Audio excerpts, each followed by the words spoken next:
Бүгін Алматыда медиа саласының басшыларының қатысуымен ұлттық медиа қауымдастығының жиыны өтті.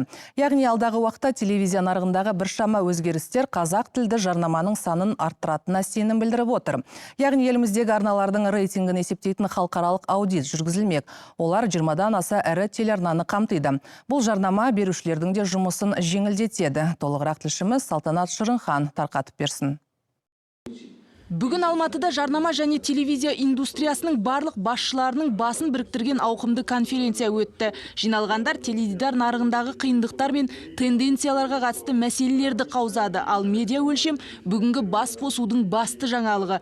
Яғни осыған дейін анықталған телеарналардың рейтингіне енді халықаралық деңгейде аудит жүргізілмек. Бұл бұған дейінгі көрсеткіштің қаншалықты дұрыс не бұрыс болғандығын анықтайды. Халықаралық аудит бірнеше этаптан тұрады. Бір этапы ол деген біздің жаңағы сол медиа өлшем жүйесіне қатысатын 3500 адамның барлық талаптарға сәйкес келетіндігін тексеру. Социалдық статустары бар. Мысалға, қанша адам Қазақстанда жоғарғы білім оқу өтіріп диплом алған, қанша адам жұмыс жасайды, қанша адам жұмыс жасамайды, үйде отырады. Екінші этапта жалпы жаңағы мәліметтер келіп түскен кезде ары қарай жүйелі түрде қалай жаңағы зерттеу өткізілетіні, қалай обработка жасалатыны, қандай мәліметтер шығарылатыны. Мамандар жыл сайын медиа жарнамадағы дамуды назардан тыс қалдырған емес. Сондай-ақ жарнаманың басым бөлігі телеарналардың үлесінде екенін алға тартады. Бұл тізімде КТК да бар. Яғни көрерменнің әлі де өзіне жақын жергілікті өнімдерге деген қызығушылығы басым. Бұған қоса арнамыздан күнделікті таратылатын ақпараттар, яғни жаңалықтарға деген сұраныс та үнемі жоғары. ТК ауқымды аудиторияға арналған арна. Әсіресе жұрт арнамыздан күнде таратылатын ақпараттарды, яғни жаңалықтарды қалт жібермей қарайды. Соның арқасында рейтингіміз ешқашан түскен емес.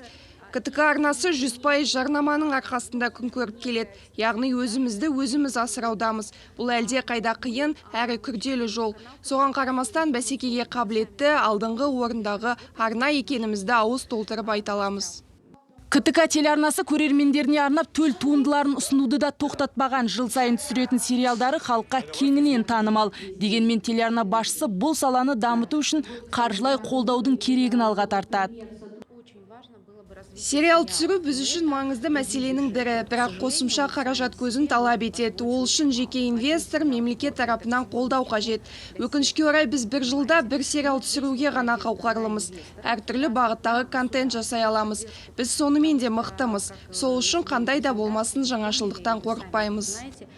Мамандар мемлекеттік тілдегі жарнамаларды жасау және тарату мәселесінде бүгін талқыға салды. Өйткені жарнама нарығы құлдырайтын болса, нарыққа қатысушылардың барлығында даму болмайды дейді. Айта кетейік, былтыр телекөрермендер саны 70%-ға дейін артқан екен.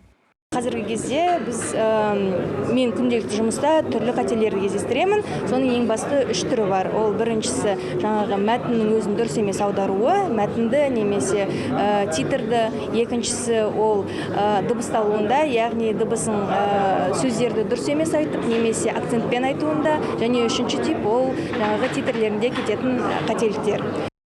Медиа өлшемнің халықаралық аудиті биыл алғаш рет жүзеге асырылғалы отыр. Яғни 22 мамырда басталып, тамыз айына дейін жалғаспақ. Сарапшылар бұл жүйе телеарналарға деген халықтың сенімін арттырып, жарнама көлемін ұлғайтатынына сенімді. Бүгінде жарнама нарығының жалпы көлемі 35 миллиард теңгені құрайды.